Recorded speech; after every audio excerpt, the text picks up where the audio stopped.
here's your roadmap to the top skills that we need to think about when it comes to AI PM. And I'll target this to new grads at the end of it. So for AI PM, the top skills right now are AI strategy, AI basics, AI PRDs, AI prototyping, AI evals, and now the latest AI agents. So on the 5 of these, I have specific newsletter articles that you should go read, which have next steps built into them. And on AI agents, I'm currently writing a newsletter article, which will be out in like 2 weeks. So check out these resources, and they are going to help you understand what this AI product management is as a new grad. So let's go to this new grad life, right? I think you should build a business right now.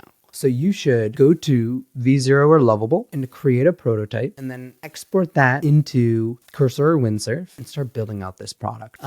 I even think choose a red ocean market that you think has a lot of products, but one that you personally pay for a product for. So maybe you are really into weightlifting, and so you pay for the Renaissance periodization training app. Go create a better training app. Think about, what are my user problems with this RP app? Think about every single one. Then create the RP app, but solve those user problems one by one. And each new feature you release, solve new problems and get new users and market the thing so that you get even more customer feedback and start responding to customer feedback, and then start understanding, okay, how do I prioritize these bugs and errors versus these new features and new user problems? How do I reduce the bloat that my product is facing over time? Those fundamental product exercises are going to teach you so much, and try to build AI into your product. So then think about, okay, what are the AI things that I would do? You know, right now everybody's trying to build an AI agent. How do I build an AI agent into the RP app? Okay, maybe the AI agent is going to go and automatically fetch data from my Whoop, my Apple Watch, and it's going to create a training plan that it's going to text message me. Awesome. So you create this workflow, then you work backwards to how do I create this agent? And you're going to learn so much doing that. So that's the roadmap, master AI PM as a new grad.